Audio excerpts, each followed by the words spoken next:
봉독하겠습니다. 자, 시작.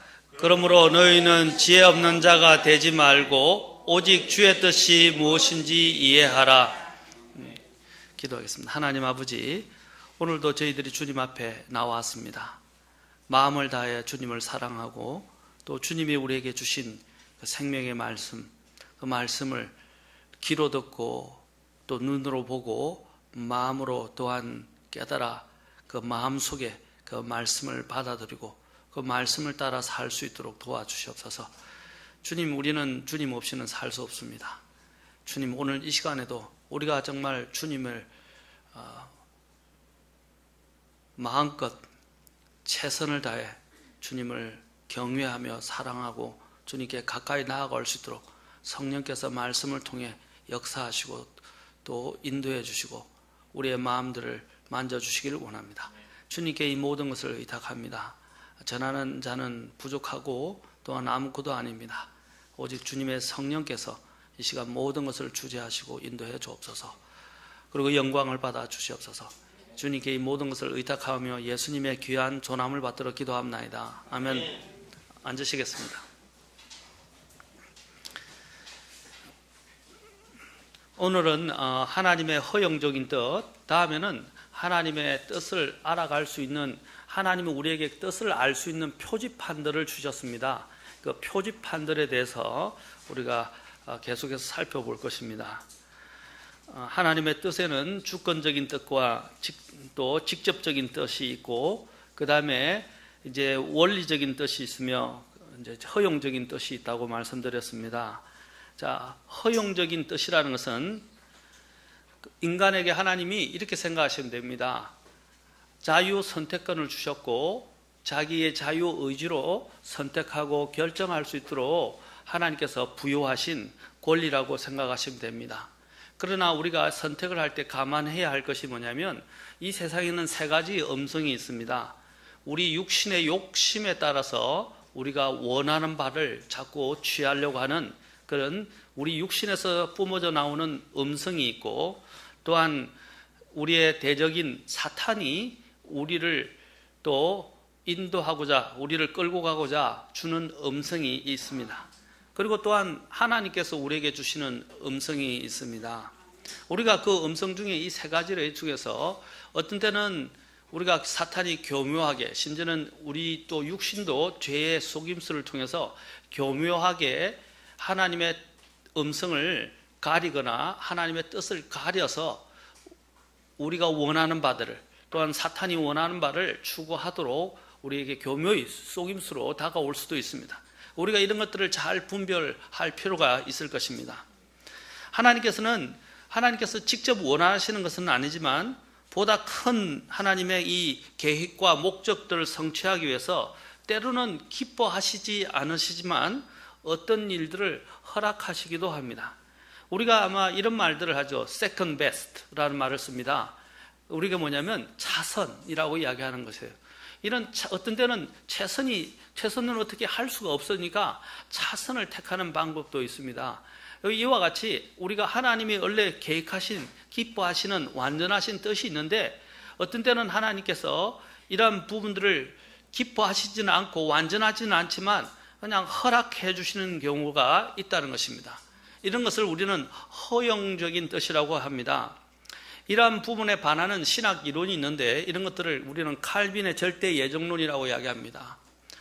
칼빈이 위대한 신학자로 알려져 있지만 칼빈의 절대 예정론에는 좀 문제가 있습니다. 이것은 숙명론이나 운명론과도 관련이 있다고 할 수 있습니다.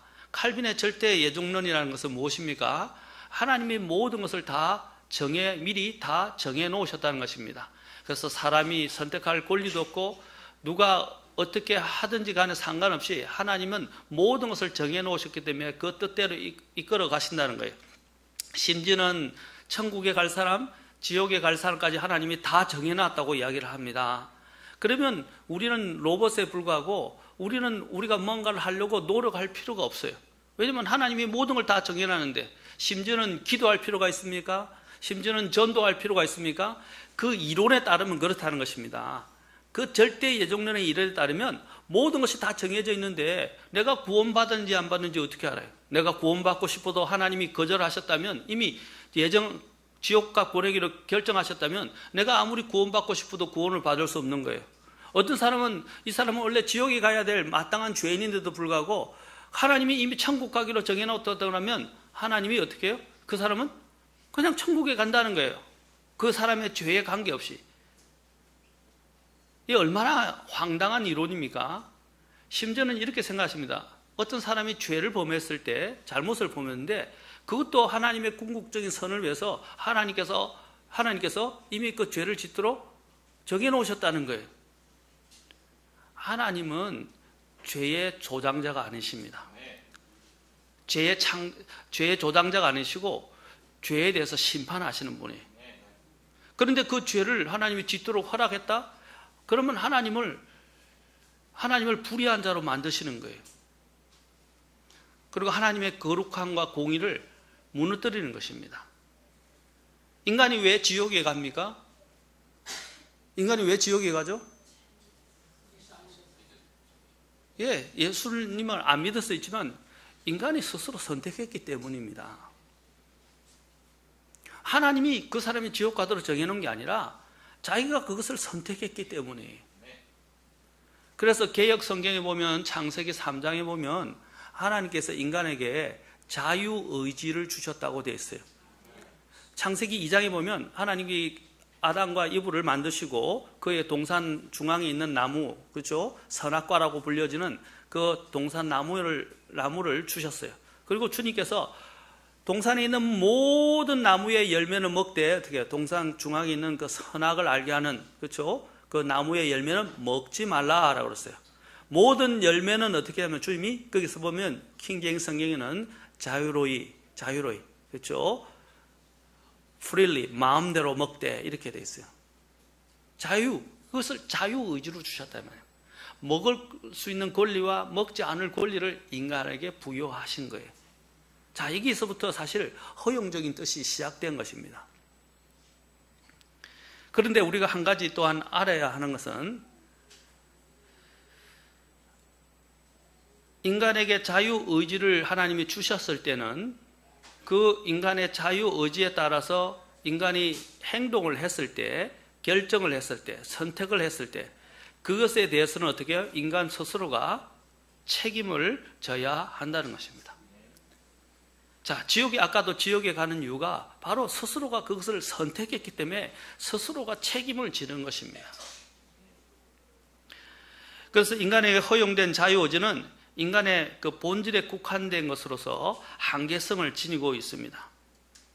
그래서 로레인 베트너라는 이제 개혁주의 신학자가 있는데, 물론 이분도 칼빈주의자이지만, 그러나 뜻있는 이 하나님의 뜻과 관련해서 이 좀 의미심장한 이야기를 기록해서 제가 잠깐 말씀을 드리겠습니다. 이는 마치 어항에 있는 고기들이 그 안에서 마음대로 움직일 수 있는 것과 같다. 그러나 이 고기의 자유는 어항 속이라는 제한된 자유이다. 하나님의 이 주권적인 뜻과 하나님의 허용적인 그 뜻을 지금 이렇게 정리를 했습니다. 하나님의 자녀인 우리에게는 이처럼 하나님의 절대적인 뜻과 주권적인 뜻과 허용적인 뜻이 주어져 있는데, 어떻게 보면 이 두 가지 뜻은 하나님이 우리를 향한 하나님의 친절한 배려라고 생각할 수 있습니다. 만약에 하나님의 절대적인 뜻이 없이 이러한 인류 역사가 계속 이루어져 나갔다면 이 세상은 어떻게 되겠습니까? 온갖 혼란과 무질서로 엉망이 되었을 것입니다. 왜냐하면 인간의 죄 가운데서 어떤 사람이 이야기합니다. 인간 스스로 여기서 지상 낙원을 꿈꾸려 하는 것이 신학에도 반영이 되어 있는데, 신학에서 그걸 후천년주의라고 이야기합니다. 후천년주의. 자, 이 신학의 이론은 뭐냐면, 인간의 힘으로 하나님 예수님이 재림하시기 전에 어떻게 해요? 재림하시기 전에 이 땅에 의와 평화의 시대가 도래하게끔 만들고 천년을 지속한다. 그렇죠? 또는 무한정의 기간으로 이야기하는 무천년주의입니다. 후천년주의라는데, 예수님이 재림하시기 전에 인간의 힘으로 이 땅에 평화와 의의 시기가 도래하도록 인간이 노력하는 것, 그것이 후천년주의의 발상이에요. 그래서 이 세상을 변혁시키려고 그러고 이 세상을 바꾸려고 합니다. 예, 우리가 가급적이면 이 세상이 더 부패하도록 막아야 되고 가급적이면 우리가 이 세상을 뒤엎는 사람이 되야지만 이 세상을 변혁시킬 수는 없어요. 이 신학 사상에 반영되어 있는 것입니다. 자, 이러한 죄 가운데 있는 사람들이 아무리 유토피아를 꿈꾸고 이 세상에 지상낙원을 꿈꾸고 또 이 세상에서 의와 평화의 시기를 가져오려고 해도 인간의 힘으로는 안 된다는 거예요. 그래서 예수님의 재림이 필요한 거예요. 예수님이 오셔야 이 세상을 완전히 바꿀 수 있습니다. 그런데 이 인간이 죄인이라는 사실을 망각한 그러한 신학적 이론이 저는 후천년주의라고 믿고, 또한 마찬가지로 이러한 하나님의 절대적인 뜻이 없다면 이 세상은 이 죄로 물들어 있는, 또 죄인들이 다스려가는 이 세상은 혼란과 무질서로 엉망진창이 되었을 것입니다. 나를 향한 하나님의 구원의 계획이 없이 이 세상에서 살아간다면 얼마나 이 세상은 허무하고 소망이 없겠습니까? 반면에 하나님의 주권적이고 절대적인 뜻만 있고 만약에 하나님의 허용하신 뜻이 없다면 우리는 하나님의 로봇이나 하나님이 운영하는 그냥 기계에 불과할 것입니다. 하나님은 우리에게 자유의지를 주셨고 하나님의 형상으로 우리를 만드셨습니다. 그리고 우리가 그것을 스스로 하나님을 찾아오도록 하나님께서 선택권을 주셨어요. 그 선택권은 우리가 하는 거예요. 여러분, 사랑이라는 것도 그렇지 않습니까? 일방적으로 하나님은 물론 사랑하시지만 그러나 사랑에 화답을 해야 하나님이 그 사랑에 맞게 그 사람에게 대접을 해주시는 거죠. 그런데 그 사랑에 화답을 하지 않을 때는 하나님이 어떻게 해요? 폐기시키는 겁니다. 자, 그래서 우리가 이 로봇이나 기계처럼 됐다 한다면 나를 향한 하나님의 뜻이 무엇인지 우리는 고민할 필요도 없고요. 또 하나님께 순종할 필요도 없어요. 그리고 하나님이 앞으로 주실 상급과 칭찬도 바라볼 필요가 없는 것입니다. 하나님은 우리에게 이런 허영적인 뜻을 통해서 우리가 자유의지를 가지고 하나님 앞에서 하나님의 뜻을 발견하고 하나님 안에서 선택할 수 있도록 하나님이 주셨습니다. 하나님의 이러한 주권적인 뜻과 허용적인 뜻을 아까 로렌 베트너의 그한 인용구를 제가 좀 더 쉽게 설명해서 여러분들에게 이해가 가도록 말씀을 드리겠습니다. 마치 강에 사는 물고기들이 그 안에서 마음대로 움직일 수 있지만 물고기의 자유는 강물이라는 제한된 가운데서 자유가 주어진 것과 같습니다. 이 역사는 하나님의 이러한 울타리가 있는데 그 크랜스 라킨 목사님은 대언을 이렇게 이야기했습니다. 미리 기록된 역사다 이렇게 했어요. 예언을 미리 기록된 하나님의 역사라고 말했습니다. 우리는 이러한 하나님의 이걸 이제 전체 하나님의 대언을 통해서 이 세상을 경영하는 방식을 경륜이라고 이야기합니다. 경륜. 이 하나님의 경륜이라는 강물이 있어요. 하나님의 경륜이라는 강물이 쫙 굽이쳐서 흘러내려갑니다. 흘러가는데 우리는 그 강물 안에 있는 물고기와 같아요. 그 강물 안에 있을 때 우리는 자유를 누리게 됩니다. 그 강물 안에서는 요리 갈 수도 있고 저리 갈 수도 있고 그렇죠? 역류해서 또 거슬러 갈 수도 있고 그 강물 안에서는 자유를 가질 수 있어요. 그러나 하나님이 원체 이 강물이 향하고 있는 지점은 대양이라는 큰 바다에 하나로 모이게 되는 것입니다. 그 모이는 그 하나님의 그 대양을 목적이라 생각하시면 돼요. 하나님의 계획과 목적을 향해서 굽이쳐서 하나님의 원대한 그 계획과 경륜은 그것을 향해서 나아가고 있다는 거예요. 우리는 그 안에 사는 물고기에 불과합니다. 그러나 우리가 그 하나님 계획과 경륜을 벗어나서는 우리는 어떻게 해요? 물이 없는 물고기가 되는 것처럼 우리는 살 수 없는 것입니다. 이게 사실 하나님이 우리에게 인생의 모든 준 것을 전도서는 뭐라고 그럽니까? 하나님께서 우리에게 주신 선물이다 라고 했어요. 선물. 그리고 은혜다 그래요. 특히 하나님이 이 세상에 믿지 않는 자들, 심지어는 악한 자들에게도 조차도 하나님은 뭘 주신다고 그랬어요? 해도 비추어 주시고 비도 주신다고 하셨어요. 사실 그들은 하나님의 은혜가 아니면 살 수가 없어요. 그런데 그들은 하나님의 은혜를 기억하고 하나님을 찾고 하나님을 알려고 하기보다는 오히려 그 은혜로 방종해서 하나님부터 멀어져 간다는 것입니다. 여러분들에게 하나님이 주신 허용적인 하나님의 그 뜻, 자유의지를 가지고 여러분이 그 하나님의 은혜에 화답하면서 하나님을 찾고 하나님을 경외하고 하나님을 섬길 수 있는 반면에 또한 여러분들은 또한 그것을 거부하고 자신이 원하는 삶을 살아갈 수 있다는 거예요. 자기의 정욕대로. 그러나 아까도 말씀드렸죠. 내가 선택한 것에 대해서는 어떻게 해요? 책임을 져야 한다는 것입니다. 하나님께서는 그분의 원대한 계획, 구속 계획을 가지고 계십니다. 그것은 앞서 말한 물고기가 사는 강물과 같습니다. 강물이 대양의 바다라는 목적지를 향해 굽이쳐 흘러가는 그 물길을 물고기가 바꿀 수는 없습니다. 이와 같이 우리도 하나님의 원대하고 절대적인 구속 계획 안에서 살고 있지만 강물을 물고기가 그 강을 헤엄쳐서 자유자재로 움직이는 것처럼 우리도 자유자재로 선택하고 결정하며 살아갑니다. 우리의 이러한 자유자재로 선택하고 결정하는 것을 하나님께서는 우리에게 허용하신 것입니다.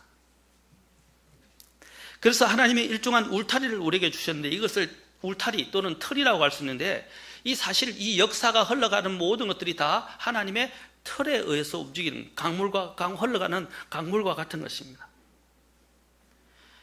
우리도 나름대로 그 틀 안에서 나름대로 선택하며 자율적인 삶을 살아갑니다. 이런 것들이 우리의 개인적으로든 교회든 이스라엘이든 그러한 모든 하나님의 원대한 계획이라는 강물 속에서 다 흘러가고 있는 것입니다. 그러나 하나님은 모든 걸 다 아십니다. 그리고 모든 것에 대한 방향이 있고 목적한 바가 있고 반드시 그것은 누구도 거스를 수 없고 이루어지게 될 것입니다. 여러분 물고기가 아무리 굽혀서도 강물을 바꿀 수 있죠. 강물의 물길을 바꿀 수 없는 것처럼 우리가 아무리 굽혀주고 자유선택을 하는 것처럼 보여도 하나님의 그 뜻을 거스리거나 바꿀 수 없어요. 심지어는 악한 자들조차도 잠언 16장에 보면 악한 자들조차도 뭐라 그랬어요? 하나님께서 악한 날에 적당하게 하나님이 사용하시기 위해서 시험을 받았다라고 말하고 있습니다. 그들이 아무리 거슬리려고 불순종하려고 해도 바꿀 수 없어요. 그거는 우리가 보통 이야기하는 것처럼 계란에 바위치기라고 하는데 그는 계란에 바위치는 게 아니라 먼지 하나가 이 우주 전체를 바꾸려고 하는 것과 같은 거예요. 우리가 그래서 많은 경우 기도할 때 하나님의 뜻인지를 우리가 물어보지 않고 기도하는 경우가 많습니다. 무조건 기도 제목을 정해놓고 그것이 무조건 이루어지기를 원하고 하나님이 우리가 기도하는 바대로 응답하는 것이 하나님이 하셔야 할 바라고 이야기하는 것은 그것은 잘못되어진 믿음 생활입니다. 하나님이 왜 우리에 대해서 기도에 우리가 원하는 대로 기도하는 대로 다 응답해 주셔야 됩니까? 우리가 오히려 이렇게 신앙생활을 하게 되면 기복적으로 내가 원하는 대로 기도 제목 정해놓고 하나님께 묻지도 않고 내 마음대로 내가 원하는 바들을 이루어달라고 하는 것은요 오히려 나중에는 내게 더 해가 되기가 더 쉽습니다. 왜냐하면 인간은 정욕을 갖고 있거든요. 너희가 구하여도 받지 못하는 이유가 뭐라 그랬습니까? 너희 정욕대로 쓰려고 구하기 때문이라고 하셨어요. 우리가 요한일서에 보면 기도할 때도 하나님의 뜻대로 무엇이든지 구하면이라고 전제를 주님이 달고 있어요. 믿고 구한 것은 받은 줄로 믿으라 이 한 구절만 가지고 무조건 믿는다 그러고 무조건 기도한다고 이렇게 이야기하는데 어린애일 때는 하나님이 그냥 들어주시고 또 하나님이 적절하게 거기에 따라서 필요한 것대로 필요하지 않은 것은 버리시고 필요한 것대로 응답을 해주시지만 우리가 성숙해 갈수록 하나님의 뜻을 알아야 되는 이유가 여기에 있던 것입니다. 하나님의 뜻을 알아가야 그렇죠? 하나님의 그 뜻에 부합된 삶을 살 수 있고 더 많은 응답을 그리고 하나님의 능력을 얻을 수 있어요. 그런데 많은 사람들이 하나님의 그 뜻에는 관심이 없어요. 그냥 자기들이 원하는 대로 목적을 정해놓고 계획을 세우고 그 다음에 기도 제목을 정해놓고 하나님 앞에 마구잡이로 막 원합니다. 그래서 하나님은 알라딘의 램프에 나오는 램프의 지니처럼 그냥 하나님을 그렇게 만들어 버렸어요. 왜 하나님이 내가 원하는 대로 무조건 응답해 주셔야 됩니까? 하나님은 지니가 아니에요. 그분은 우리를 만드신 창조주예요. 자, 우리가 이 성경을 통해서 몇 가지 이제 이런 경우들에 대한 예를 들어볼 것인데, 우리가 하나님 안에서 내가 왜 이제 살아가는 데 있어서 고통을 당하기도 하고, 또 이해할 수 없는 일들이 일어나기도 하고, 심지어는 전쟁이 일어나기도 합니다. 또 억울하게 고통을 당하는 일도 있고, 어떤 때는 내가 원하지 않는 많은 불미스러운 일들도 일어납니다. 우리는 그렇게 그때 이렇게 이야기합니다. 하나님을 원망하면서, 하나님 왜 나는 열심히 하는데 이런 일들이 일어납니까? 이런 불행한 일들이 나에게 꼬리에 꼬리를 물고 일어나는 것입니까? 왜 전쟁이 허용되는 것입니까? 왜 인간이 이렇게 고통을 겪는 것입니까? 그게 하나님 때문입니까? 많은 사람들이 하나님 때문에, 하나님이 어떤 불신자들이 이야기합니다. 하나님이 우리를 살아가신다면 왜 이 땅에 지옥을 만드셨고, 또 왜 이 땅에 전쟁이 있게 하시고, 왜 인간이 고통을 겪게 하시냐는 것입니다. 원래 하나님이 계획하신 것은 그것이 아니었어요. 인간이 자체에서 선택을 함으로 불행이 닥쳐온 것입니다. 아담이 불순종함으로, 선택을 함으로 죄가 이 세상에 들어오기 시작하고 사망이 모든 사람에게 임하게 된 것입니다. 인간의 선택한 것이에요. 그리고 그 죄인들이 사는 이 세상에서는요, 이 죄의 문제가 해결되기 전에는 인간은 어떠한 방향으로도 의를 행할 수도 없고, 또 바른 방향으로 갈 수가 없어요. 그래서 예수님께서 이 죄의 형벌로부터 우리를 구원하시려고 이 땅에 오셨어요. 앞으로는 이 죄 자체로부터 우리를 영원히 구원하시기 위해서 앞으로 재림하실 거예요. 그때 가면 이제는 그래서 히브리서 9장에 보면 재미있는 표현이 나와요. without sin이라고 했는데, 죄와 상관없이. 이 말은 다시 말해서 첫 번째는 우리 안에 우리를 위해서 죄가 되시고, 죄 있는 세상에 육신의 모양을 입고, 그렇죠? 이 땅에 오셨어요. 그러나 예수님께서 재림하실 때는 히브리서 9장에서 이야기할 때 죄와 상관없이 두 번째 오시리라 이렇게 이야기합니다. 다시 말해서 without sin이라고 하면, without는 것은 죄와 상관없다는 말도 있지만 죄 밖에서 오신다는 뜻이에요. 죄 밖에서, 죄와 상관없이 오시는. 왜냐하면 이제 우리가 죄와 상관없으신 그분이 이제 죄와는 관계가 없는 곳으로 우리를 데려가실 것입니다. 그러면 더 이상 이제 죄가 우리를 괴롭히고 더 이상 더러운 것이나 우리가 고통당하는 것이 없게 될 거예요. 왜 우리가 천국을 바랍니까? 왜 저 새 예루살렘을 바라보는 것입니까? 그곳에는 더 이상 어둠도 없고, 죄도 없고, 더러움도 없고, 눈물도 없고, 고통도 없기 때문입니다. 바로 주님이 거기서 오셨고, 또 그것을 위해서, 그것으로 우리를 데려가기 위해서 십자가에서 죄의 문제를 해결해 주시기 위해서 자신의 피를 흘리시고 십자가에 매달려 죽으셨던 것입니다. 이제 주님께서는 이제 영원히 사시는 분으로서 이제 우리를 위해서 다시 오실 때 우리를 이제 다시 그분을 믿은 자들, 그분을 신뢰하는 자들을 바로 죄와는 상관없는 그곳으로 우리를 데려가실 것입니다. 그래서 여러분, 주님 앞에서 왜 내게 이런 일들이, 왜 이런 고통들이, 왜 이런 또한 상황들이 생기는가 하고 주님 앞에 왜 하지 마세요. 물론 고통을 당할 때, 여러 가지 이 재난이 닥칠 때 정말 사람들은 힘들고 정말 그걸 견디내기가 쉽지는 않습니다. 그러나 하나님께 원망을 돌리지 마세요.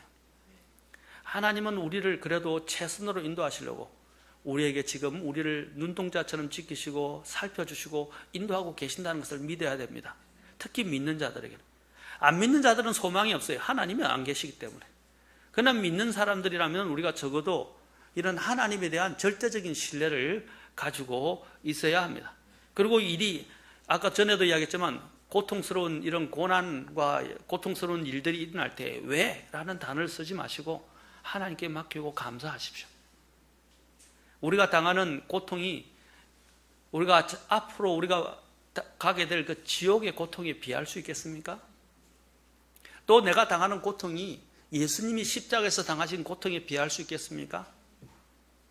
내가 당하는 고통이 심지어는 나는 모르지만 사람들은 자기 혼자 이 세상에서 모든 최고의 고통을 겪는다고 생각하지만 그것은 하나님을 모독하는 것입니다.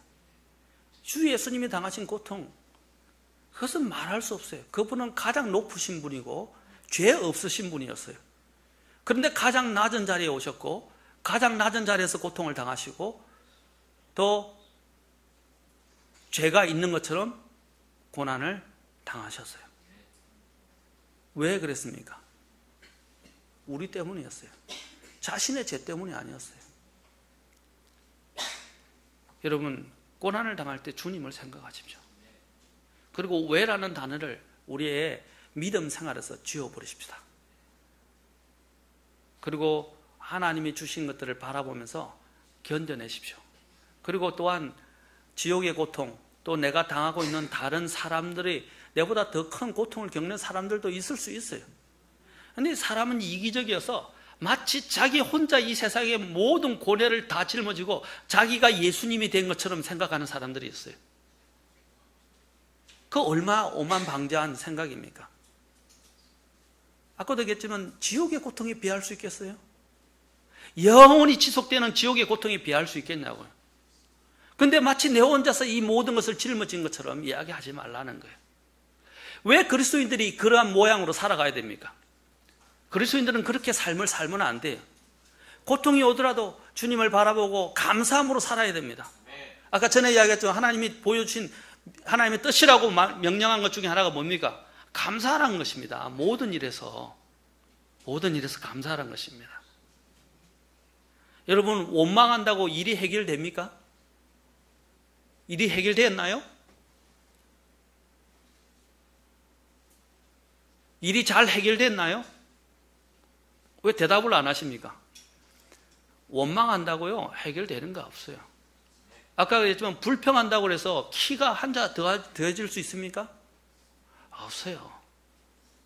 여러분, 하나님의 그 뜻을 거스르려고 하지 마십시오. 그리고 하나님은 또한 적어도 우리를 사랑하십니다. 하나님이 자녀를 위해서 자신의 생명까지 주시지 않았습니까? 우리를 위해서 생명까지 주신 주님께서 모든 좋은 것을 주시려고 합니다. 사실 우리가 당하는 것 중에서는 주님 때문에 당하는 고통은 아름다운 것이고 영광스러운 것이며 복이 되는 것이며, 그렇죠? 또 그것은 값진 것입니다. 그러나 하나님, 우리가 그렇게 고난을 당하는 경우는 사실 드물고 보통은 내가 자체고 내가 잘못 선택하고 잘못 생각하고 잘못 행동해서 사실 이루어지는 거 아닙니까? 그렇죠? 그런 부분에 대해서는 하나님 앞에 겸손하게 엎드리라고, 그리고 하나님께 맡기라는 것입니다. 우리는 이렇게 이야기했습니다. 하나님이 전지전능하시고 그렇다면 왜 이브가 금지된 열매를 따먹는 순간에 잠깐만 그 열매를 따가면 죽는다 라고 말씀하시지 않고 개입하시지 않고 그렇게 하도록 내버려 두신다는 것입니다. 하나님이 이미 명령을 주셨어요. 하나님은 뭘 원하시냐면 너가 무엇을 어떻게 선택하는가를 하나님은 보고자 원하셨던 거예요.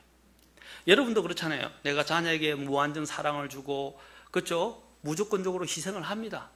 그러나 여러분들의 부모로서의 마음은 어떻습니까? 그 아이가 그 사랑에 스스로 자원하여 화답하여서 부모의 심정을 헤아리고 부모에게 오기를 원하실 겁니다. 그래야 진정한 화합이 되는 거예요. 근데 무조건 내리 사랑을 준다고 해서 아이들이 화답을 하지 않고 계속 거스리면 어떻게 되겠어요? 해결이 안 돼요. 끝까지. 마찬가지입니다. 지금은 하나님이 우리에게 은혜를 무한정 주시는 때입니다. 이때가 하나님 앞에 참 감사할 수 있는 때예요. 때가 되면 이제 하나님의 은혜는 없고 긍휼도 없고 진노만이 남는 시대가 옵니다. 그게 대환란 때이고 이제 지옥이에요. 지옥에는 긍휼이 없어요. 대환란 때도 하나님이 긍휼을 거의 아끼지 아니하실 거예요. 긍휼을 풍성하게 주님께서 내리지 않으실 거예요. 얼마나 그 진노가 심했으면 어린 양의 맹렬한 진노로부터 우리를 숨기라라고 그 환난 가운데서 고통당하는 자들이 그렇게 이야기를 했겠습니까? 우리가 진정한 성숙한 믿음을 가진 사람들이라면 우리는 하나님께서 허락하신 이 자유의지를 선한 목적으로 사용해서 내 뜻, 내 소원이 아니라 지금 이 순간 나를 향한 하나님의 온전하신 뜻, 또 우리 가정을 향한, 내 자신을 향한, 또 우리 교회를 향한 그 뜻을 우리가 이루게 해달라고 기도해야 할 것입니다. 그래서 주님께서 가르치신 기도에 뭐가 나옵니까? 뜻이 하늘에서 이루어진 것 같이 땅에서도 이루어지기를 원합니다 라고 기도하라고 하셨지 않습니까?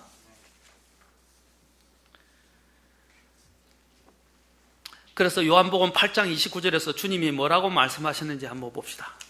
요한복음 8장 29절.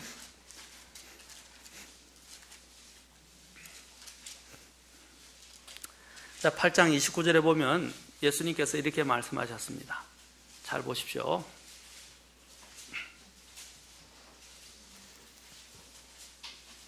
자, 28절 9절, 8장 28절 29절 같이 읽겠습니다. 시작. 이에 예수님께서 그들에게 이르시되 너희가 사람의 아들을 들어 올린 뒤에야 내가 그인 줄 알며 또 내가 스스로 아무것도 하지 아니하고 오직 내 아버지께서 내게 가르쳐 주신 대로 내가 이것들을 말한 줄도 알리라. 나를 보내신 분께서 나와 함께 계시는도다. 내가 항상 아버지를 기쁘게 하는 그것들을 행함으로 그분께서 나를 혼자 버려두지 아니하셨느니라. 주님께서는 내가 항상 아버지를 기쁘게 하는 그것들을 행했다라고 말하고 있습니다. 그래서 우리의 기도 제목도 이제 바꾸십시오. 어린아이 같이 달라 이거 해달라 저거 해달라 뭐 그런 걸 위해서 기도하지 마십시오. 여러분 자녀의 입시, 특히 입시 문제가 되면 지금 이제 입시 시즌인데 입시 시즌이 되면 막 기도원에 가고 새벽 기도하고 막 기도를 합니다. 저는 그 자녀를 위해서 기도하지 말라고 말하는 게 아닙니다. 늘 이야기하지만 자녀가 좋은 대학에 가고 또 성공해서 인생에서 돈을 잘 벌고 성공해서 사는 것 좋은 일입니다. 그러나 여러분이 꼭 기도할 때 하나님의 뜻대로 하옵시고 하나님의 영광을 위해서 우리 자녀를 인도해 주옵소서. 이 전제를 꼭 다세요. 하나님의 뜻대로 하나님의 영광을 위해 살도록 우리 자녀들을 인도해 주십시오. 여러분 그 대학에 들어가는 것이 꼭 하나님이 기뻐하시는 뜻이 아닐 수 있어요. 제가 이제 죄송합니다. 제가 이제 옛날에는 제가 원하는 대학이 있었어요. 인류 대학이 있었어요. 근데 그걸 했는데 떨어졌어요. 처음에. 그래서 재수를 하게 되었습니다. 그럼 재수를 하게 됐는데 그래서 결국에는 제가 하는 또 지금 졸업한 대학을 나왔어요. 처음에 1학년 때 갔어요. 하나님께 대한 원망으로 살았어요. 왜냐하면 내와 같이 공부하던 제일 친한 친구들은 다 좋은 대학들을 갔어요. 근데 나는 이 대학도 다른 분들은 좋은 대학이라고 하는데 그 대학에 가가지고 마음에 원망이 가득했어요. 내 친구들은 저런 대학에 갔는데 나는 재수까지 했어도 거기도 못 가고 또 떨어졌어요. 이 대학에 와가지고 하나님을 원망하면서 왜 내가 이런 대학을 다녀야 되냐, 창피하다 막 이렇게 생각까지 했었어요. 근데 나중에 지금 시간이 지나고 나니까 하나님이 나에게 주신 선물이었어요. 제가 그곳에 그 대학을 안 다녔더라면 다리가 부러지고 회심하는 결과가 없었을 거예요. 주님 앞에 회심하게 되었어요. 1학년 때. 그리고 회심해서 돌이키게 됐고 그 회심한 결과로 인해서 어떻게 해요? 이제 목회자의 꿈을 꾸게 되고 목회자로 지금 이 자리에 오게 된 겁니다. 만약에 제가 그렇게 모든 것이 다 잘 되더라면요, 하나님을 덩지고 살고 하나님을 모르는 채 살았을 것 같아요. 하나님을 안다 해도 하나님을 제대로 섬기지 않았을 것 같아요. 이전에 제가 또 우리 집 사람하고 얼마나 요번에 잠깐 부산에 부모님, 어머님 만나러 왔는데 가면서 그런 이야기도 좀 했었어요. 옛날 제가 초등학교 때 다녔던 곳을 좀 돌아다녔어요. 거리가 멀어서 지금 40년 만에 가는 곳이에요. 갔는데 놀란 게 뭐냐면 그 집이 하나도 안 변했더라고요. 다른 데는 다 변했는데 그 집이 고치지도 않고 그대로 있었어요.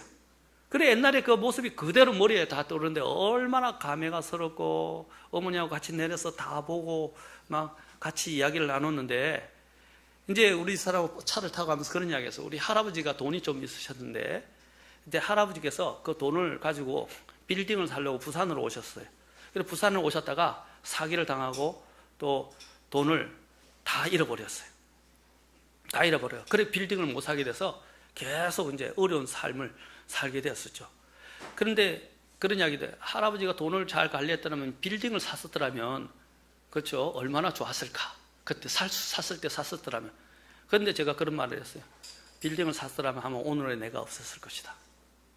왜냐하면 아버지도 그렇고 저도 그렇고 아마 허랑방탕한 생활을 했을 것 같아요. 하나님이 저를 구원해 주시고 이러한 가운데서 하나님을 알게 해주신 게 얼마나 감사한지 몰라요. 그때는 참 원망스럽죠. 가난하고 어렵고 힘들고 뭐 없이 살아야 된다는 것도 정말 힘들고 그랬는데, 지나가 보니까 하나님이 이렇게 은혜를 주셔서 저로 가장 이 믿음의 일에 있어서 최전선에 있도록 하나님께서 인도해 주신 것 얼마나 감사한지 몰라요. 제가 또 아까 얘기했지만 좋은 대학 들어갔다면, 제가 원하는 꿈꾸는 대학 들어갔다면 제가 과연 하나님을 경외하면서 하나님을 섬기면서 살았을까 하는 것이에요. 물론 그렇다고 해서 제가 공부를 안 한 건 최선은 다했는데, 하나님이 이렇게 인도하셨을 때는 하나님께 감사할 수밖에 없어요. 저도 저의 성정을 잘 압니다. 저의 죄성을 잘 알아요. 제 문제를 잘 알아요. 아마 한없이 모든 이런 것들이 풍부하게 주어졌더라면요, 상상을 할 수 없을 것 같아요. 저의 삶을. 우리가 하나님 앞에서 우리의 기도 제목을 바꿀 필요가 있습니다. 우리가 이렇게 사는 것, 이런 것이 결코 나쁜 것만은 아니에요. 만약에 더 주어졌더라면 내가 과연 하나님을 찾았을까? 한번 생각해 보십시오. 하나님의 허영적인 뜻 안에서 하나님은 우리를 사랑하지만 때때로는 우리가 고난 가운데 고통을 겪도록, 또 어떤 데는 억울한 일을 당하도록 하나님이 허락하신다는 것입니다. 이것이 하나님이 아까도 서두에 말씀드린 것처럼 하나님이 우리를 향한 친절입니다. 친절한 배려입니다. 여러분 그렇잖아요. 이제 자녀들에게, 자녀가 우리 혜원이가 어릴 때 가위질을 굉장히 좋아했어요. 칼도 좋아했어요. 칼. 그리고 자르고 이렇게 하는 것들을 만드는 걸 굉장히 좋아했는데, 어릴 때 이렇게 큰 삐죽한 가위 있죠. 굉장히 큰 예리한 가위. 그 다음에 칼 있잖아요. 큰 칼. 그걸 달라고 하는 거예요. 그런데 그 아이가 그걸 다루기에는 굉장한, 그렇죠, 그 집중력과 조심성이 필요한데 아이가 그런 걸 알겠어요? 그런데 그걸 달라 한다고 그 가위를 줄 수 있고 그 칼을 줄 수 있습니까? 그래서 어떻게 하냐면 다른 차선으로 몽땅가위를 사가지고, 몽땅가위는 손은 안 비잖아요. 그럼 몽땅가위를 준다든지, 그 다음에 이제 칼은 그걸 주지를 않았어요. 마찬가지입니다. 하나님이 우리의 필요를 알고 우리가 다칠 것 같으면 하나님이 허락하시지 않는 거예요. 그때는 서럽죠. 우리 혜원이가 달라고 막 울고 나 할 수 있다고 이야기하는데, 우리가 부모가 볼 때는 할 수 없고 오히려 다치기 일수니까 허락을 안 해준 거죠. 그 대신 몽땅가위를 사준 것처럼 하나님도 마찬가지예요. 우리가 다칠 수 있고 우리의 믿음이 오히려 파괴될 수 있으니까 하나님이 허락 안 하시는 거예요. 그리고 하나님이 다른 것들로 이렇게 공급해 주시는 것입니다. 대개 이 인간이 살아가는 경우를 보면 하나님이 우리에게 허락하셔서 정말 하나님의 뜻 때문에 우리를 단련시키려고, 주님의 원대한 목적 안에서 우리를 사용하시려고 하나님의 허락하신 것이 아니라, 우리가 잘못 처신을 하거나 잘못 행동해서 그 결과를, 그 열매를 우리가 먹는 것이라고 할 수 있습니다. 근데 때때로는 하나님이, 우리가 때를 쓰면요, 우리 애들이 그러잖아요. 땅바닥에 들어 누워가지고 땡깡을 부려서 자기가 원하는 걸 얻어내잖아요. 요즘 보면 애들, 그런 애들 많더라고요. 땅바닥에 드러내서 고래고래 고함 지르면서 울고, 식당에서, 그렇죠? 또 심지어는 가게에서 드러누워. 그럼 부모들이 막 어떻게를 못 해가지고요, 그렇죠? 얼마나 곤란. 그래서 결국에는 애를 달래기 위해서 애가 원하는 바를 사줘요. 돈이 없어도 사주거나 아니면 어쩔 수 없이 그냥 지갑을 열어서 사주는 게 있는데, 그거는 아이를 망치는 거예요. 왜 그러냐면 성경에도 나와요. 이스라엘 백성들이 하나님 앞에 때를 써서 내가 원하는 걸 계속 고집을 하게 될 때, 그러면 하나님이 어떻게 하시는지 아세요? 한번 해봐라 하고 하나님이 허락해 주세요. 그런데 허락해 준 것이 결국에는 어떻게 돼요? 결국은 나에게는 해가 됩니다. 잠언 우리가 한번 봅시다. 잠언 1장 31절부터 33절, 그리고 시편 106편 보도록 하겠습니다. 먼저 시편을 보죠. 시편 다음에 잠언이니까 시편 106편 12절부터 15절 봅시다. 하나님이 이스라엘 백성들을 구속하시고 그들을 인도해 주셨어요. 그런데 이스라엘 백성들이 어떻게 했어요? 특히 15절에 보면 이스라엘 백성들이 결국 자신들이 원하는 건 얻게 되었지만 그들이 어떻게 됐습니까? 더 큰 재앙에 빠지게 되었습니다. 시편 106편 12절부터 15절 같이 읽겠습니다. 시작.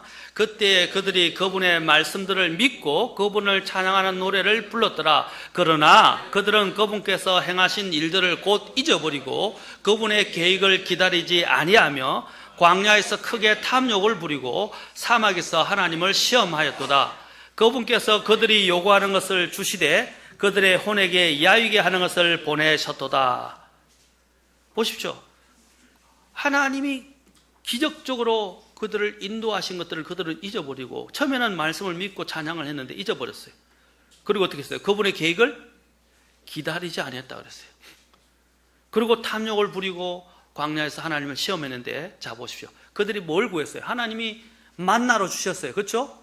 물도 공급해 주셨어요. 신발도 헤어지지 않고 옷도 헤어지지 않았고 하나님이 기적으로 불기둥과 구름기둥으로 그들 또 적으로부터 지켜주시고 보호해주고 극적으로 인도해 주셨어요. 얼마나 감사합니까?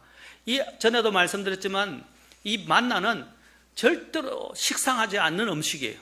천사들이 먹는 음식이란 말입니다. 천상의 음식이에요. 그런데 왜 그들이 식상하게 되었어요? 이제 이것도 식상하니까 어떻게 해요? 막 후라이팬에 철판에 막 구워 먹기도 하고 막 볶기도 하고 온갖 이 자체만 먹어도 맛있는데 별별 요리를 다 하기 시작하는 거예요. 그러다가 이제 그것도 모자라서 어떻게 해요? 메추라기를 달라 그렇게 합니다. 메추라기.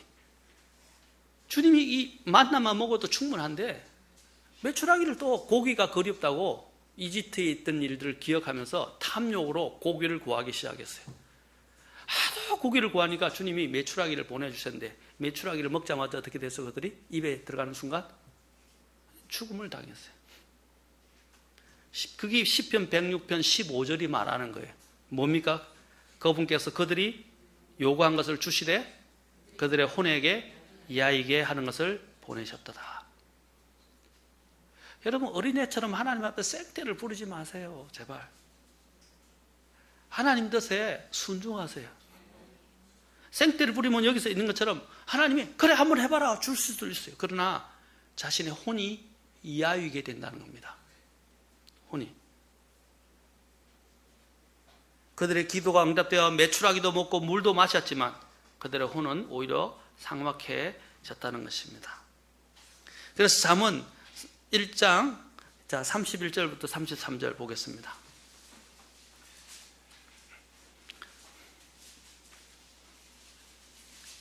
(1장) 31절부터 33절, 특히 33절 마지막을 잘 주목해 보세요.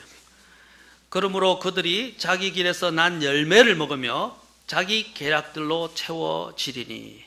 자, 31절을 주목해 보세요. 그러므로 그들이 자기 길에서 난 열매를 먹으며 자기 계략들로 채워지리니. 단순한 자들의 돌이켜 떠나감이 그들을 죽이며 어리석은 자들의 형통함이 그들을 파멸시키리라. 그러나 누구든지 내 말에 귀를 기울인 자는 안전히 거하며 재난의 두려움에서 벗어나 평안하리로다. 보십시오.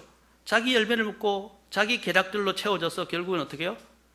그들이 단순함에서 돌이켜 떠나가는 것은 오히려 자신들을 죽이고 자신들이 형통한 것이 오히려 자신들 파멸로 이르는 것입니다. 특히 돈을 쫓아가는 것에 대해서 디모데전서 6장에서 말씀하시잖아요. 돈을 사랑함이 모든 악의 뿌리다 그러셨어요. 그래서 많은 사람이 믿음에서 떠나서 그것으로 자기 자신을 찔러 결국 같으니 믿음에서 파선하고 슬픔으로 자기를 찔러 그죠? 스스로를 고통스럽게 만드는 것입니다. 하나님보다 더 사랑해서는 안 되는데도 불구하고 돈을 더 사랑한 것이에요. 여러분, 돈은 사는 수단이지 우리의 목적은 아닙니다. 뭐 돈이 있음으로써 물론 때로는 기쁘기도 하고 우리가 즐겁게 되기도 하고 때로는 좀 순간적으로 또 유익도 없고 뭐 기쁨도 누릴 수 있죠. 그러나 그것은 일시적인 거예요. 돈은 있을 수도 있고 없을 수도 있어요. 왔다가도 그냥 사라질 수도 있는 것이 돈입니다. 한번 건강을 해쳐 보십시오. 여러분 패가 망신합니다. 저희 아버님이 선친께서 암으로, 저희 동생도 마찬가지지만 가족들이 얼마나 큰 고통을 겪었는지 몰라요. 저희 집사람은 고생을 많이 했습니다. 저희 아버님 모시고 있는다고 병 수발하면서 병원에 왔다 갔다 모시고, 암센터, 암 말기였으니까. 또 저희 여동생도 마찬가지 집에 저희들과 함께 있었는데 얼마 동안 그 동생을 수발하는 일들이 뭐 보통이 아니에요. 집안이 막 엉망이 됐어요. 애들도 불안전하고, 뭐 집사람은 내 음식 해 날라야 되고, 이 뭐 보통 일이 아니었어요. 막 정말 힘들었어요. 같이 있는 사람들도 너무, 물론 본인이 제일 힘들겠죠. 그러나 가족들까지도 또 그 안에서 재산을 날려먹은 게 어딥니까? 한번 건강을 잃으면 다 잃는 거예요. 하나님이 우리에게 지금 건강을 주셨다는 것을 해서 감사한 거예요. 예? 수족이 멀쩡하고 온몸이 성하고 이렇게 하나님 앞에서 먹고 마시고 걸어 다니고, 그렇죠? 크게 아프지 않고 살 수 있다는 것 자체가 감사한 일 아닙니까? 그런데 우리는 너무 많은 걸 하나님 앞에 바라요. 감사하기보다는 이것이 부족하고 저것이 부족하고, 다오.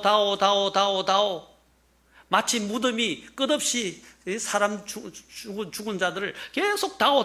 자문에서 이야기하자, 전도서에서 이야기하자. 다오. 우리의 마음이 그래요.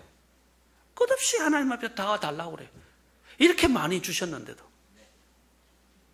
여러분, 우리의 하나님이 허용해 주신 뜻을 내가 원하는 욕정을 채우고 정욕을 채우는 일들을 위해서 하나님 앞에 구하지 마세요. 좀 적어도 저와 여러분들이 하나님을 믿는 사람들은 이제 하나님의 그 왕국, 하나님의 의, 하나님이 우리에게 주신 그 목적과 계획, 그 원대한 계획에 참여하는 그런 소원, 거룩한 소원을 가지고 살아가면 좋겠습니다. 먹고 사는 것, 이건 수단이에요. 우리는 이 세상을 떠나갈 사람들입니다. 이 목적의식을 잊어버리면 안 돼요. 맞습니까? 아까 물고기가 강물의 안에 있듯이 우리도 주님의 그 원대한 뜻 안에서 그 하나님이 굽이서 흘러가게 하는 것을 따라가십시오.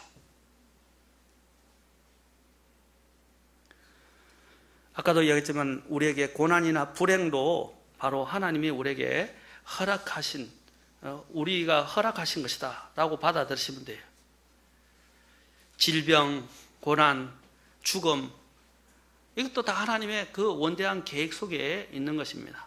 어떤 때는 의인이 일찍 죽기도 하고요, 어떤 때는 악인이 더 오래 살기도 합니다. 그러나 우리는 하나님의 그 뜻과 목적과 계획을 우리는 모릅니다. 하나님이 최선을 알고 계신 분이에요. 아이들이 부모의 그 최선을 어떻게, 아이들이 부모의 그 사랑과 최선을 어떻게 다 헤아릴 수 있습니까?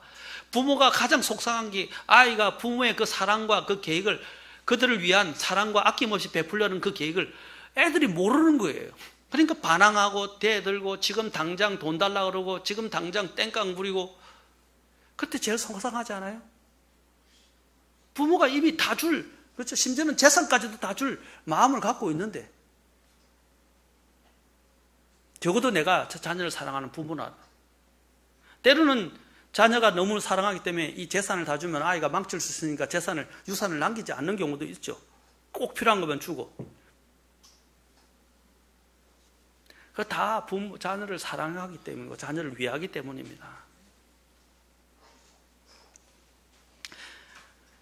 하나님은 고난을 허락하신 이유가 바로 이런 이유에서입니다. 그리고 하나님은 사람들이 선택하는 행위들을 허락하시고 거기에 따라 가게 합니다. 대표적으로 그런 인물 중에 하나가 요나 아닙니까? 요나의 불순종, 한번 생각해 보시죠. 요나가 왜 고래 뱃속에 들어갔습니까? 불순종했기 때문입니다. 하나님은 요나의 불순종부터 하나님이 니느웨 사람들을 용서하신 이유가 뭡니까? 요나 이스라엘 백성들만 사랑하신 것이 아니라 하나님은 니느웨 그 이방 백성들도 사랑하셨고 그들을 만든 분이십니다. 요나는 자신의 이스라엘 백성밖에 생각을 못했어요. 왜 우리를 괴롭히는 니느웨와 이 아시리아 사람들을 하나님이 용서해 주시려고 하는가? 왜 회개해서 그들의 이런 하나님의 심판을 넘어가게 하시려고 하는가? 도저히 용납할 수 없어요. 때려 죽이고 싶었거든요. 너무 잔인했기 때문에. 정말 그들은 잔인했어요. 그리고 그들의 죄악은 극에 달았어요. 아마 제가 요나의 심정에서도 미운 마음이 들었을 거예요. 그러나 요나는 그걸 몰랐던 거예요. 니느웨를 향하신, 특히 니느웨에서 뭡니까? 좌우도 분간 못하는, 그러니까 어린아이와 같은 그 순수한 자들이 있고, 하나님의 복음이 들어가면 어떻게 그들이 회개해서 그들이 구원, 그렇죠? 하나님의 심판을 면하게 될 것에 대한, 하나님은 이미 그것을 보고 있었다. 그들이 마음이 회개할 수 있다는 것을 주님은 알고 계셨다 이 말입니다. 그런데 요나를 보냈는데 요나는 마음에 안 들어서 안 가려고 다시스로 도망가다가 그 폭풍을 만나게 되고 고래 뱃속에 들어가게 되고, 고래 뱃속에 들어갔을 때 회개했어요. 회개했는데 다 회개 안 했어요. 나중에는 어떻게 해요? 나무 밑에 들어가서 하나님 앞에 벌레가 먹은 것을 해서 하나님께 원망하는 거 보십시오. 자기에게 해를 가려주는 그 나무 그늘, 그걸로 인해서 하나님 앞에 원망을 했는데, 하나님은 네가 그것에 대해서 이야기했지만 그 벌레나 그 심지어는 그 나무들조차도 주님은 아끼신다는 거예요. 하나님의 대답에 요나서가 어떻게 끝납니까? 묵묵부답이에요. 아무 말도 안 하고 그냥 점점점 끝나는 거예요. 재밌지 않습니까? 우리가 하나님 앞에서 뭘 항변하면서 이야기할 수 있어요? 우리는 하나님의 입을 닫아야 됩니다. 유구무원, 묵묵부답. 우리는 말할 것이 없어요. 그런데 왜 자꾸 항변하려고 그러십니까? 파라오 경우도 보십시오. 처음에는 파라오가 계속 마음을 완악하게 했어요. 하나님이 재앙을 주겠다고 그랬을 때 처음에는 파라오가 계속 하나님이 그를 선대해 주시고 회개할 기회를 주시고, 그렇죠? 그에게 재앙이 내리지 않도록 하기 위해서 하나님이 계속 이야기하는데도 그는 계속, 결국은 어떻게 하셨어요? 하나님께서 하나님이 파라오의 마음을 오히려 이제 완전히 완악한 대로 내버려 두셔서, 그렇죠? 이제 하나님의 영광을 드러내시기 시작하셨어요. 여러분, 재미있는 게 뭐냐면 파라오가 완악하게 한 것을 성경을 한번 보세요. 보면 처음에는 파라오가 마음을 완악하게 했는데 나중에는 하나님이 파라오의 마음을 완악하게 하십니다. 더 이상 돌이키지 않을 때는 하나님이 그냥 내버려 두고 더 완악하게 만드셔서 하나님의 영광을 드러내시는 거예요. 그게 누가 선택한 거예요? 파라오가 그렇게 한 겁니다. 이스카리ot 유다 같은 경우도 보세요. 이스카리ot 유다가 원래 그 주님을 배반하기로 예정된 겁니까? 아니면 그 주님을 배반하기로 했던 하나님의 경륜에 유다가 불순종해서 들어간 겁니까? 여러분, 이걸 알면 여러분이 늘 성경에서 의문을 가지던 문제가 해결돼요. 유다가 그렇게 예수님을 십자가에 넘겨주기로 예정된 겁니까? 아니면 그 하나님이 그 누군가가 하나님을 배반하기로 했던 그 자리에 유다가 불순종으로 들어간 겁니까? 유다가 스스로 들어간 거예요. 물론 하나님은 모든 걸 다 알고는 계셨죠. 그러나 하나님이 유다가 들어가도록 정하시지는 않았어요. 바울 같은 경우도 보세요. 바울이 예루살렘을 여행을 하려고 했을 때 결국 예루살렘의 성령님께서는 그가 예루살렘으로 가는 것을 막으셨어요. 그러나 그가 계속해서 하나님께 요청했고 결국 하나님께서 그를 허락하셨지만 결국 그는 어디로 갔습니까? 계속 감옥에, 가이사라 감옥부터 로마 감옥에만 갇혀서 아무 활동을 할 수가 없게 됐어요. 재판받고 감옥에 가는 것밖에 없어요. 결국 어디로 갔어요?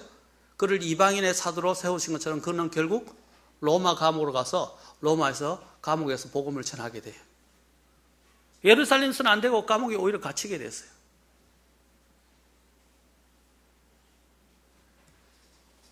그 대가를 지불해야 됐다 이 말입니다. 대가를.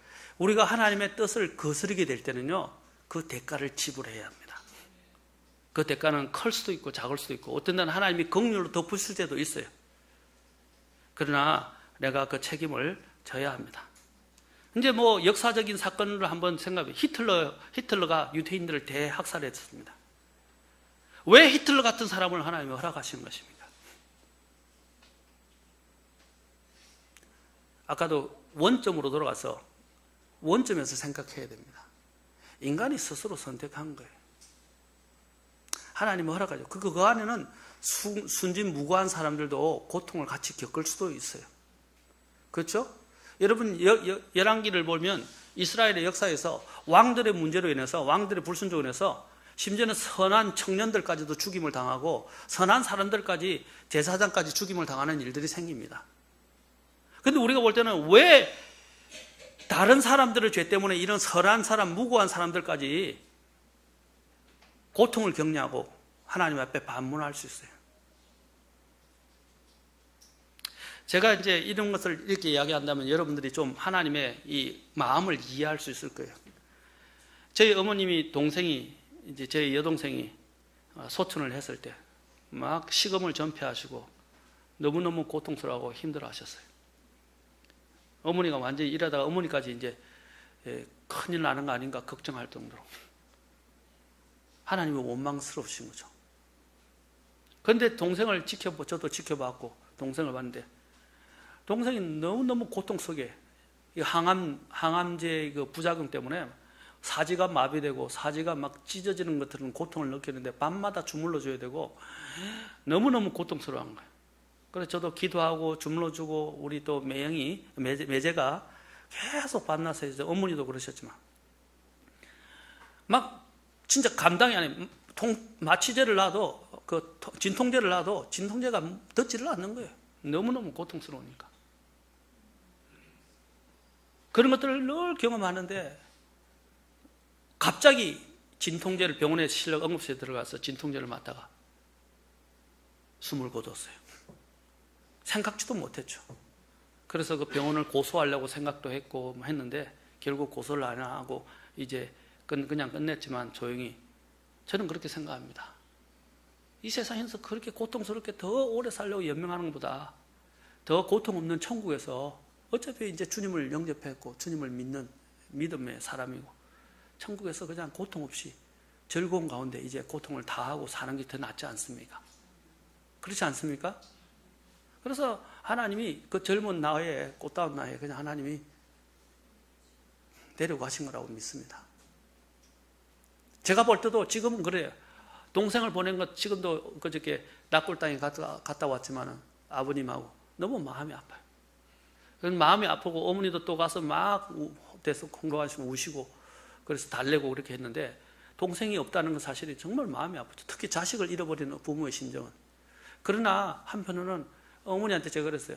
천국에서 지금 고통 없이 웃으면서 우리를 바라보고 있을 건데 좀 있으면 우리가 그곳에 가서 또 우리 동생을 볼 건데 어머니 뭘 그렇게 힘들어 하십니까? 사랑하는 성도 여러분, 하나님이 우리를 위해서 예배한 거는 구약의 대언자들에서 신약에서 이야기해 눈으로 보지도 못했고 귀로도 듣지도 못했으며 마음으로 들어와서 깨닫지도 못한, 그렇죠? 깨닫지도 못한 것들이었다. 하나님이 우리를 위해서 예배하신 것은 상상을 할 수 없는 거예요. 그래서 이 땅에 고통이 있다는 걸 생각할 때 고통 것 자체는 정말 쓰리고 아픈 거지만 그러나 고통 이면에 하나님이 우리를 돌보시고 우리를 위해서 최선으로 일하고 계신다는 사실에 대한 믿음을 절대로 잃어버리지 마시기를 바랍니다. 그것이 여러분들의 하나님의 허용적인 뜻을 이해하게 된다면 이제 하나님을 더 신뢰할 수 있게 돼요. 그래서 하나님께 원망하고 나 누구를 원망하고 이렇게 하지 말고 이러한 기회로 내 자신을 돌아보고 또 하나님은 그걸 더 신뢰하고 하나님께 감사하고 오히려 내게 맡겨진 일들에 하나님 앞에서 신실하게 감당하는 그런 믿음의 사람들이 되기를 바랍니다. 아멘? 우리가 이렇게 다른 사람들이 나에게 고통을 주는 반면에 나도 모르게 다른 사람들한테 고통을 줄 수 있고 또 다른 사람들이 생각하지 못하는 또 여러 가지 이 많은 부정적인 영향을 줄 수도 있어요. 이런 것들을 하나님이 허락하시는 이유는 아까도 인간이 죄인이기 때문에 스스로 선택할 수 있는 권리를 주셨고 그것을 스스로 책임지게 하셨고 또 하나님이 그것을 통해서 심지어는 믿는 사람들은 어떻게 한다고요? 믿음을 연단시키시고 바른 길로 가도록 채찍질을 하시는 거예요. 채찍질. 소가 옆으로 가면 어떻게 해요? 쳐서 멍에를 당기거나 쳐서 어떻게 해요? 예? 고삐를 당기거나 쳐서 바르게 똑하게 하잖아요. 마치 베세메스로 가려는 소처럼 하나님께서 그렇게 하신단 말입니다. 그러나 또한 불순종하는 사람들은 어떻게 해요? 악한 자들을 하나님이 허용하시는 것. 그것을 통해서 믿는 자들은 연단하시고 또한 이것을 통해서 하나님은 자신의 영광을 더, 목적과 영광을 더 하나님이 뚜렷하게 드러내시는 거예요. 우리가 해야 할 일은 뭡니까? 주님께 맡기고 순종하고 내게 주신 본분들을 신실하게 감당하는 것입니다. 그리고 내게 허락하신 것들을 어떻게 하나님 앞에 감사하십시오. 이해할 수 없지만 하나님을 믿기 때문에, 하나님은 나를 사랑하시고 자신의 독생자 예수 그리스도를 아끼지 아니하시고 주신 분이시고 또 나의 삶의 최선을 위해서 경영하신 분이라는 것을 믿고 주님께 맡기십시오. 전에 말씀드렸잖아요. 자, 마지막 이것만 읽고 바로 마치겠습니다. 베드로 전서. 전에 읽었지만 다시 한 번 더 읽읍시다. 베드로 전서 3장 19절.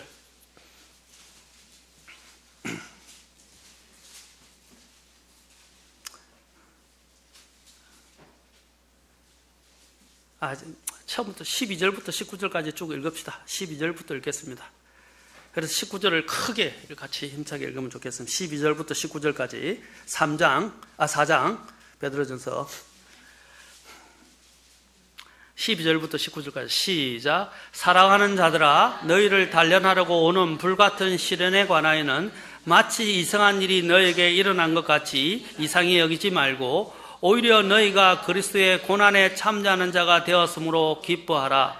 이것은 그분의 영광이 드러날 때에 너희가 넘치는 기쁨으로 또한 즐거워하게 하려 함이니라. 너희가 그리스도의 이름으로 인해 비방을 당하면 행복한 자로다. 영광의 영 곧 하나님의 영께서 너희 위에 머물러 계시느니라. 그분께서 그들 편에서는 비방을 받으시나 너희 편에서는 영광을 받으시느니라. 그러나 너희 중에 아무도 살인자나 도둑이나 악을 행하는 자나 남의 일에 참견하는 자로 고난을 받지 말라. 그럼에도 어떤 사람이 그리스도인으로 고난을 받으면 그는 부끄러워하지 말고 도리어 이 일로 인해 하나님께 영광을 돌리라. 하나님의 집에서 반드시 심판을 시작할 때가 이르렀나니 만일 그것이 우리에게서 먼저 시작되면 하나님의 복음에 순종하지 아니한 자들의 마지막은 어떠하겠느냐. 또 의로운 자가 겨우 구원을 받으면 경건치 아니한 자와 죄인은 어디에 모습을 나타내겠느냐. 그러므로 하나님의 뜻대로 고난을 받는 자들은 잘 행하는 가운데 자기 혼을 그분 곧 신실하신 창조주께 맡겨 지키시게 할지어다. 아멘. 기도하겠습니다. 다 같이 일어서시겠습니다.